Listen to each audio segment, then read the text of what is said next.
Hi, thanks for joining me today.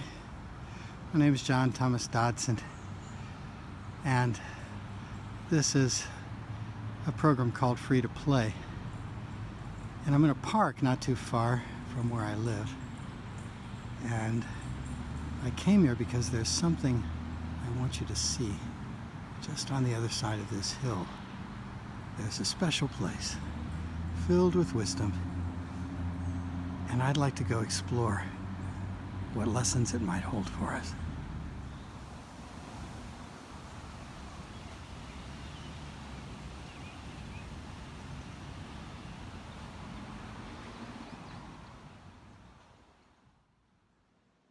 I've decided to come here to this playground because it's where many of us experienced some of the most joyful moments of our childhood. Why? Because intuitively, we knew how to do something here. We learned a lot of things about ourselves in a place like this. We made friends and we explored rules, and we just explored exploration itself, playing. This was our place of work when we were a child, and the work we did was to play. So probably you remember these, right? These swings. Maybe this is what you got into when you were really little, but at some point you grew up to these chains that had a bar above them, and you would get inside and you would free yourself, just like I'm about to do. You remember this? You remember doing this? The first moment you let your feet be free, and suddenly the world was in motion and you played. There's no winner here. There's just joy, just the experience of looking up, looking down, riding as I'm doing here on this chain. What's going on here? What's going on? What's going on is joy. Because believe me, right now, I am joyful.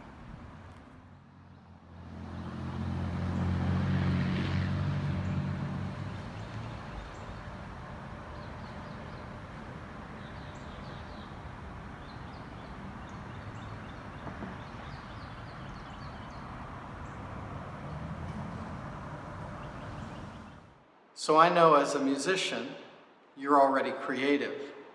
And one of the things I would like to propose is that creativity has a direct connection to playfulness. Indeed, one could say that true play and true creativity are the same thing. How so? To be in play, a state of play, is a state of mind. And it's a state of mind that's joyful. Also, play is in a constant state of change. And in that state of change, to be playing, you have to be in the current moment. So play involves being right here, right now. You don't play well if your mind is someplace else. You play extremely well when you're completely involved in this moment.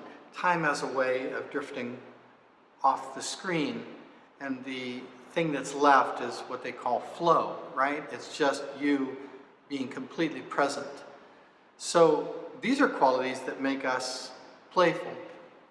But we also learn when we're playing. We take risks when we play. We may or may not make rules when we play, and certainly, without question, we have freedom when we play because we have choice. Whatever else, play cannot be forced upon us. For us to play, we have to choose to play. Another thing you might notice about play is that, surprisingly, it is very personally expressive. If you watch one person play and another person play, the style of play will be unique to the player. Also, perhaps the nature of the play itself will be unique to the player. And so I would propose that we might think about play as being one of the human activities that is most personally expressive. So we know play is taking place in this current moment, and we are expressing ourselves very personally in this current moment, and we are taking risks in this current moment. We're aware of this present evolving moment, and the word that we use for the awareness of now, the awareness of the present moment, is mindfulness. We all live in now, this present moment. That's all we have. We can speak about the past, we can speak about the future, fine. Except the only time we can speak about them is in now. And when we think about them, we have to be in now, even if we're thinking about the past or even if we're thinking about the future. Always we're in this moment doing that. So if the awareness of now is mindfulness, and if we want to be a mindful musician, how could we strengthen this sense of I know now is happening, rather than I'm lost in reverie about the past, using up now with a past memory, or I'm lost in contemplating the future, using up now in future either worry or hope. So what if instead I could just stay in now? What if it were possible for my mind not to drift in one of these two directions? It seems like it should be easy to do. It actually is kind of hard. So how can we tune in to this natural state of mindfulness? How can we become a little bit more aware of now and keep our mind from running in one direction or the other, thinking about the past or thinking about the future? How is it possible for us to stay in now? Because if, as a musician, I'm playing this note, I want to be conscious of the note that I'm playing, whatever that note is. I don't want to be in another place. So mindfulness can really help us to stay in this central place, this now place, and to be able to not have our mind wander off. And that makes us a better musician, since this is where our art is happening. In order to do that, we have to practice, just like you practice a scale, just like you practice your instrument. You have to practice being aware of now. And the way we do it is to balance two forms of mindfulness. One form is what they call single-pointed mind. So I want you to think now about a laser beam, and it's just a very, very thin tube of light, very, very small strand of light, concentrated. You would think this light is only pointing at one thing. Fine, that's a laser beam, that's concentration. That's one half of this balancing act. And the other half, you might think about a lamp. It could be an overhead lamp or a lamp in your living room. But what it does is light up the whole room. It is many directions at once. So this laser beam idea is one place, and the other part is the every place mind. And it seems that when we work with one, the other one will check in and out. So I want you to imagine for a moment that you say, well, I'm going to concentrate on the breath, and that is the object of my focus.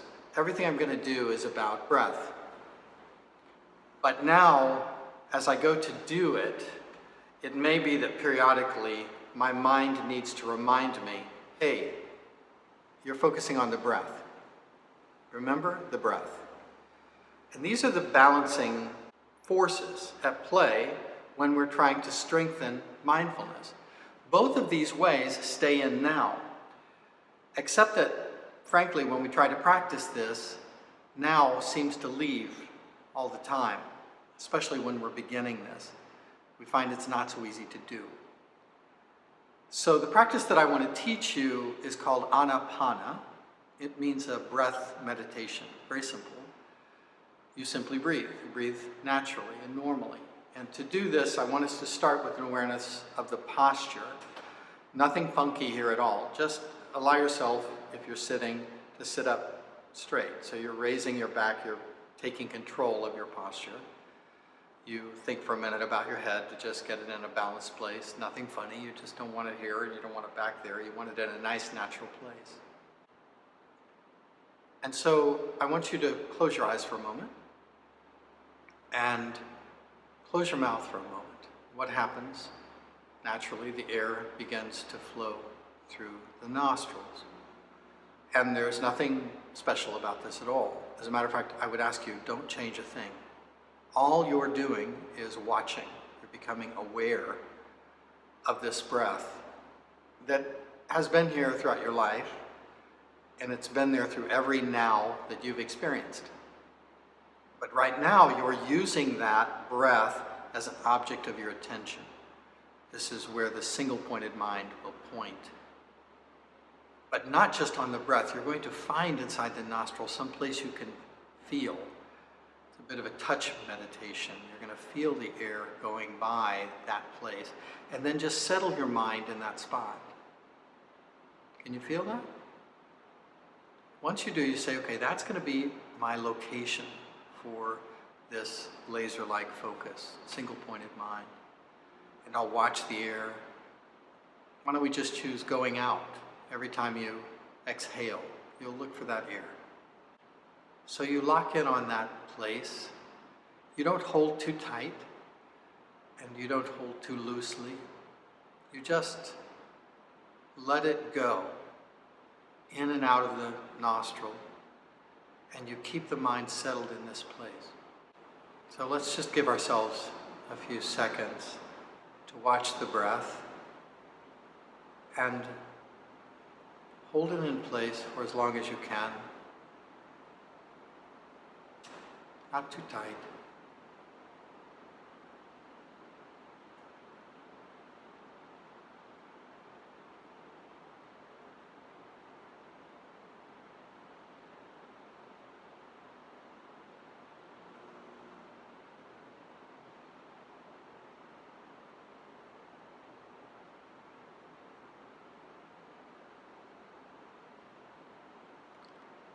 And it's very possible that words will begin to form. And if they do, just keep breathing. Ideas and thoughts might formulate. If they do, just keep breathing. And what do you do when that happens? And the first thing that you do is allow them to happen. So you're not trying to stop anything.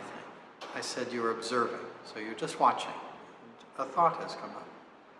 It's possible that you may go quite a while before you even notice it. If the thought captures you some kind of way, you may chase that thought quite a while.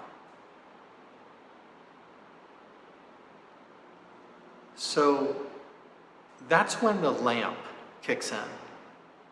That's when, instead of the laser beam, the lamp reminds you, hey, you're breathing. We're doing a meditation. Take your mind and place it back on the breath. It does it very gently. Don't judge yourself. This is not a point where you say, oh, I'm a bad meditator. No, this is perfect meditation. This is exactly what meditation does. The mind focuses, the mind wanders, the mind remembers, the mind returns. And so now we stay again on the breath.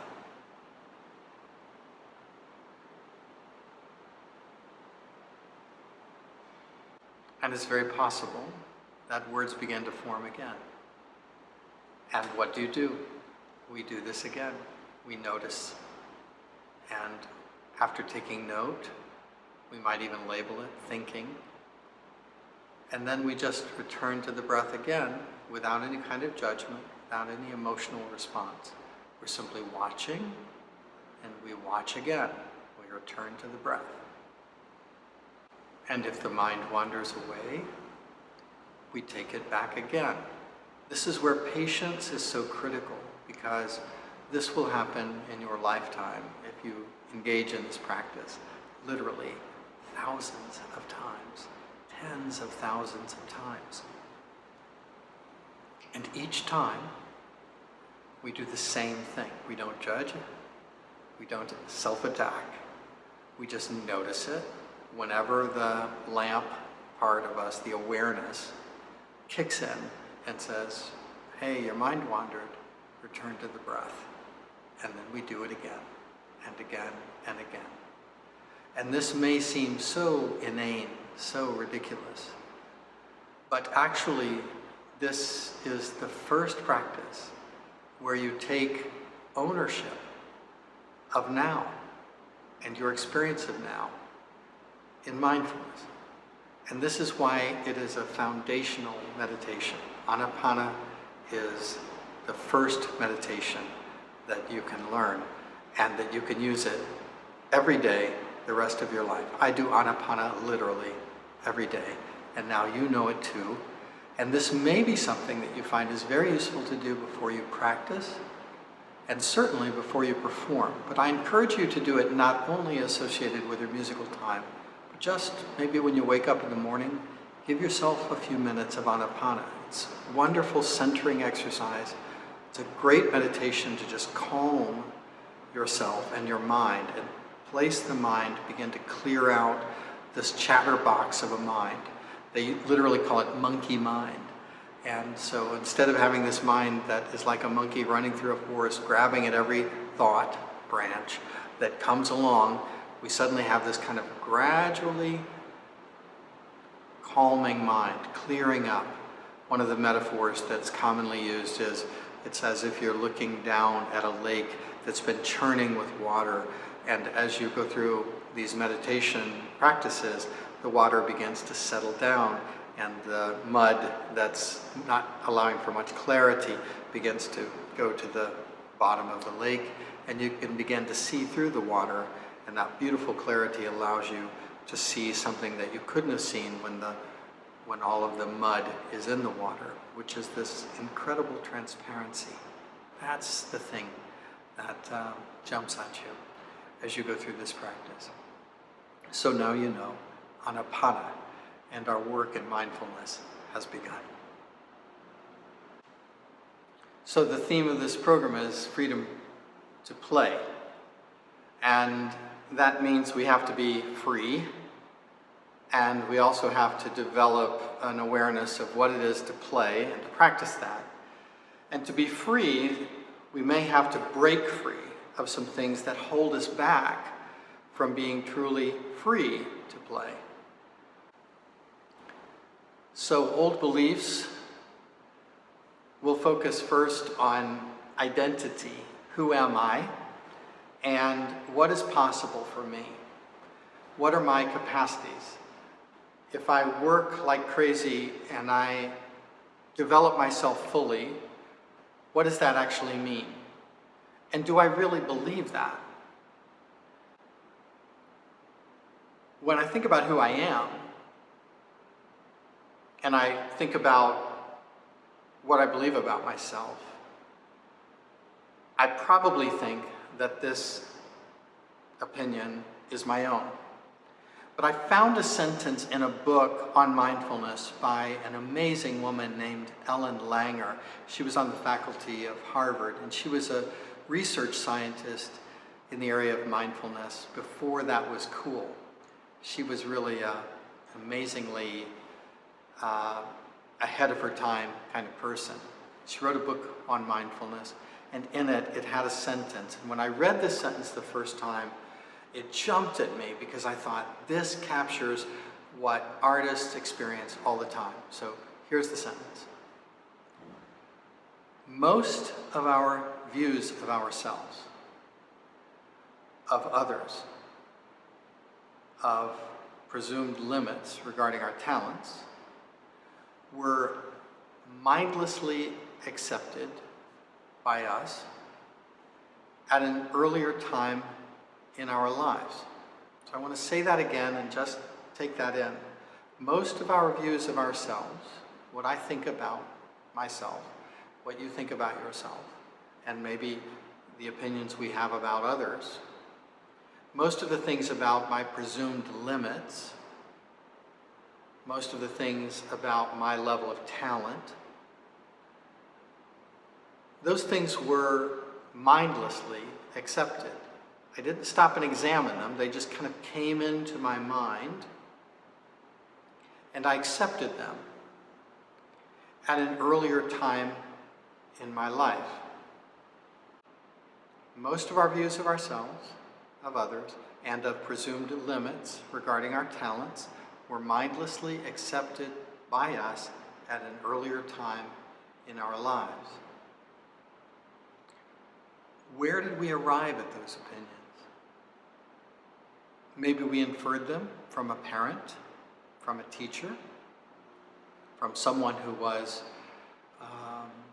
showing more talent at an earlier age, and we thought, oh, or they were showing less talent, and we thought, wow, I'm super talented. And we develop these views. We don't even know we've formulated them. They just become things we accept. And then they operate for the rest of our lives unless we stop to examine them. Once we know that that has happened, once we know that these views of ourselves come from a long time ago, we also realize that they may very well need an update. And the reason they might need an update is because this means that most of our views are old, they're unexamined, and they probably belong to somebody else. In the same way that our views of ourselves were mindlessly accepted, many of the rules that we think apply were also mindlessly accepted. Where did we get them? Parents, teachers, the way we fit in to others around us. And these things are taken in as this is what's acceptable. These are the rules of the game. This is the nature of play and what's allowed and what's not allowed. And so I might start with this. Every rule was made by somebody. So here's a sign that says, keep off the grass. And here's another sign that says, John says, keep off the grass. Now we don't see the second sign, but that's what really happened. The sign that tells us to keep off the grass was made by somebody. And it was someone who thought we should stay off that grass. And they might be right. But have you ever thought that what might have been true on Monday, oh, we've just put seeds down for this grass and we want it to stay there and stay here for 2 weeks, and we put up a sign, keep off the grass, and then someone doesn't remove the sign, and it's a month later and no one's on the grass, but it's a city park. Keep off the grass. If nobody ever came to remove the sign, the park no longer functions. John says keep off the grass means someone had to think up the rule. And you, being a rule follower, trying to fit in, stay off the grass. But maybe we have to examine those rules mindfully. Because rules can change as situations change. And rules may be wrong as our understanding grows. Maybe scholarship gets better and they say, actually, you do that drill differently than it's been taught in the past. And also, rules may no longer apply as circumstances change. For instance, the way people attended a symphony concert in the 1780s, well, who was attending doesn't have much to do with today's world. They were aristocrats. Often they stood. Many times they spoke during the music. Sometimes they applauded during the music. If I went today to the New York Philharmonic, stood in the middle, talked to other people, and applauded, I would be following perfectly the rules of 1780, but not very much the rules of the 21st century. Rules apply to circumstances, and mores change over time. Sometimes the things that we should examine are whether these rules continue to work in the modern world. And we shouldn't respect John's comment about staying off the grass so much that we never examine whether we want to be able to play in that park again, ever. The biggest rule maker, personally, in our lives is the voice that I call the inner judge. These inner judges are inside of us, and they have a lot of power because they tell us things and we listen to them. We think the inner judge is smart. We think the inner judge is trying to do us a favor, and we follow along with their best wisdom. And I want you to stop for a minute in this mindfulness project that we're in together.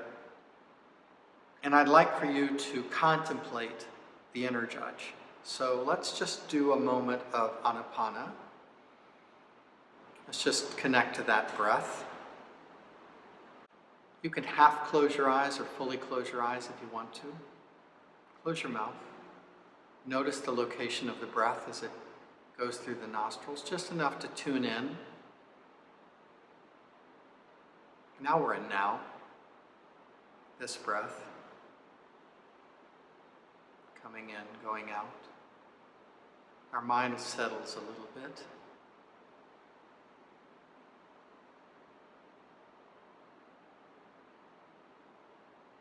And I would like to ask some questions of these judges. I want to know about them. Who are they? Who are these voices? What are they saying?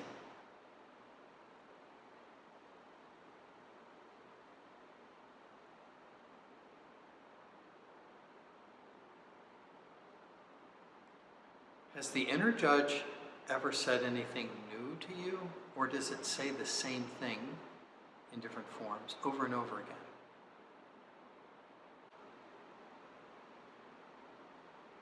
Is the inner judge encouraging you to take a risk, or is the inner judge protecting you in some kind of way from risking failure?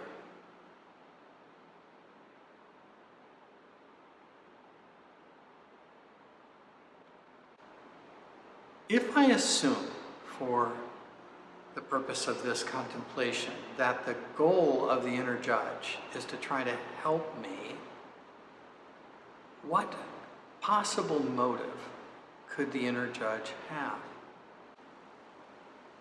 Is the inner judge scared of something?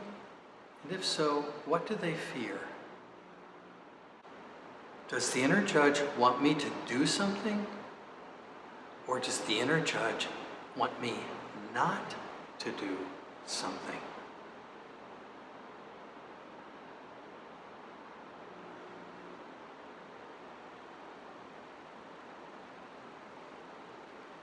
What is the price of following this inner judge in terms of the fullness of my life experiences?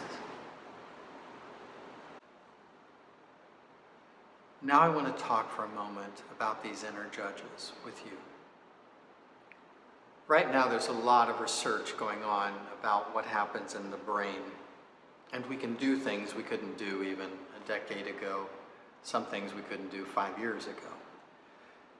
So now researchers are able to put things on us and study how the brain is working when certain things are happening. And they're developing theories about the brain that are far more informed than may have been the case in the past. And one of the things that is being looked at is this phenomenon of this interior loop that's not a learning part of the brain. It's a loop that has a message, and the message keeps playing over and over again. I would argue that the experience of the inner judge is a lot like that.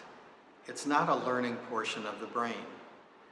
It's a messaging portion of the brain, and it has primarily one message, which it says over and over again. That message is often an attacking message. You're not good enough. You should have worked harder. Why aren't you practicing 10 hours a day instead of only 9 hours a day? Or 9 hours a day instead of only 8 hours a day? On and on and on. So it is a voice that repeats itself in different ways. And it sounds new until you stop and really examine the messaging.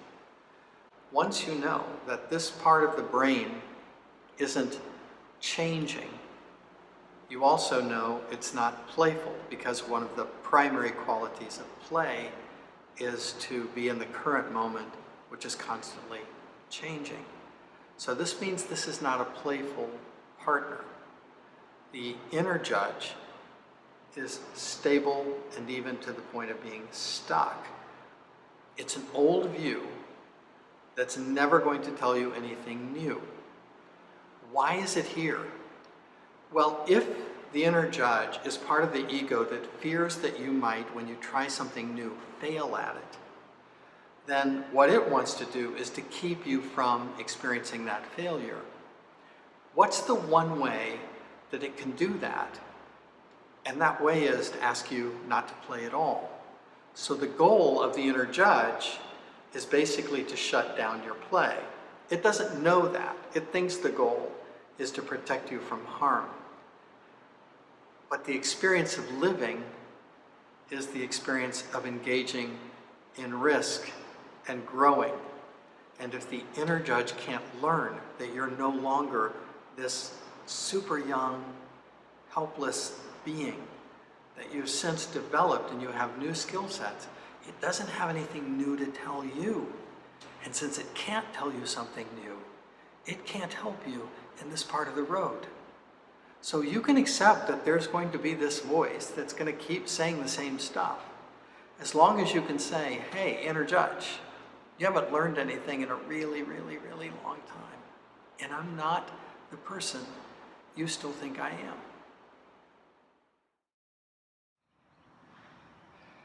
Ever seen one of these? You hold on to these, put your foot here. Maybe this foot. And can we get it to work?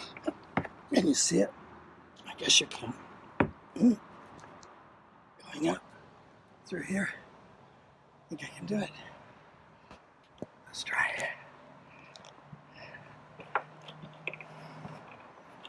Let's see if we can.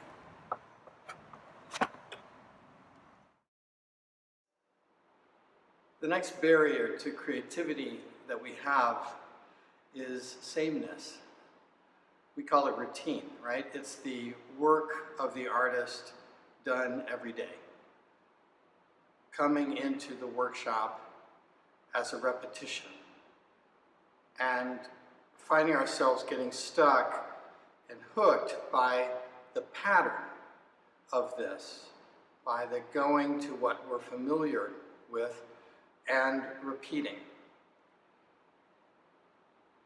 Repetition is an essential part of becoming an artist, and it is possible for repetition to be completely mindful, but it is equally possible that repetition can be quite mindless.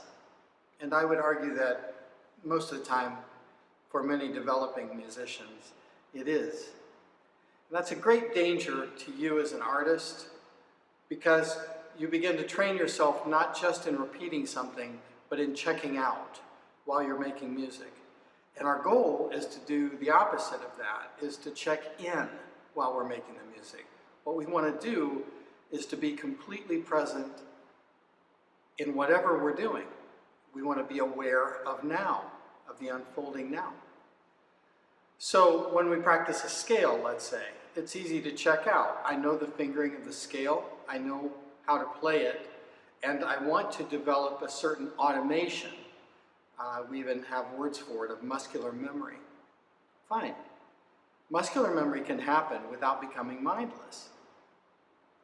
What we want to do is to see if we can find some way to stay engaged so that we don't disengage. And when we can remain present to it, what we're doing, we begin to make that a habit. And that habit will serve us in really good stead when we're in performance and when we're in high tension, high demand situations. So what does repetition have as value? Well, consistency and confidence. If I know that I can play this passage 10 times in a row without a mistake, I have confidence when the passage comes that I can come through with that passage. And the consistency is what's giving me that. So the repetition is necessary. Nothing wrong with repetition. So the danger is automation and mindlessness. Automation isn't the same as confidence. Automation is that your presence is no longer there. You're in an automated place rather than in a conscious place. That is not a thing we want to have happen. Now, you can't and mustn't try to think through every detail of every note in a performance. There is a place where you get into flow and the mind is quiet while you're performing. That isn't what I'm talking about at all. Flow is something that is a direct outgrowth of mindfulness. I'm talking about its opposite. I'm talking about looking like you're active when actually you're absent. So automation and mindlessness lead us to the great sin of art, which is to be bored. It is a boring practice session, it's a boring concert, because we're not really present. Audiences can feel that, teachers can feel it, frankly, of course, we can feel it. We know when we're there, and we know when we're not. And strangely enough, we can hear it when we're not present. So how do we break from routine? How do we turn repetition into vibrancy? And the answer could be found in that first meditation that we did, Anapana. Because I said to you that the awareness of the present moment is called mindfulness. If you're in a place in your practice that involves repetition, you still are in the present moment. You don't have to be mindless. But how can you stay mindful while you're engaged in this practice of consistency and confidence through repetition? The answer is to be completely in now. And the way you can do it is to become very curious. And so this is the antidote to the boring quality that kicks in. You actually work against the boredom by allowing yourself to be so present to what's taking place that you literally don't know what's going to happen next. This is particularly true in repetition. Now it sounds like a Zen koan. I'm repeating the same thing in the same way, trying to develop consistency. Yet I become very curious because no two times of playing it will be alike. If you thought of each of these scales that you're playing as a snowflake, and we remember that every snowflake, although they all look like snow, every snowflake has a different crystal pattern. In the same way, every time you play music, there are variations in the performance. Becoming curious about the energies between notes, about the connectedness, about the quality of tone, and not always where you're directing everything, but you're really watching as an intake, as a watcher of what's taking place. Now you're allowing the automated mind to do its work, but at the same time you are completely present to the work, because curiosity is making you turn into a detective. You're someone gathering all the clues you can about the story of this C major scale in front of you. And it doesn't allow you to check out and phone it in. It actually forces you to become much more aware of what's taking place right in front of you. This allows us to stay present in multiple performances, because it's always this note, this chord, this melody. It's always this life, this performance. It comes down always to the same question, which is, what is happening right now? So without these limitations and these obstructions, the barriers that can hold us back suddenly fall away like chains that no longer can hold us, and we're free. And once we're free as a mind and a mindset and a set of mental habits, we can focus on what we want to do, which is to play.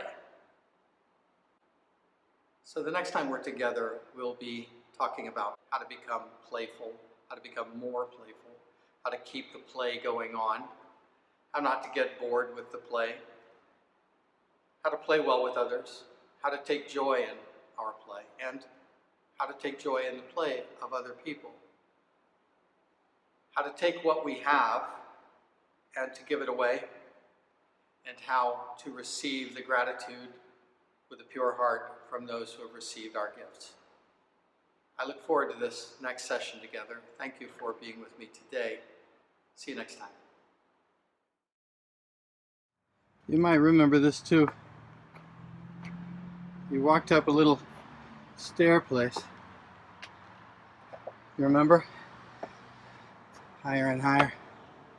When you were little, this seemed like a big long distance down. Maybe to us less so now, but if you were a little child, this was a dangerous thing to do. Got a bar here. And here we go.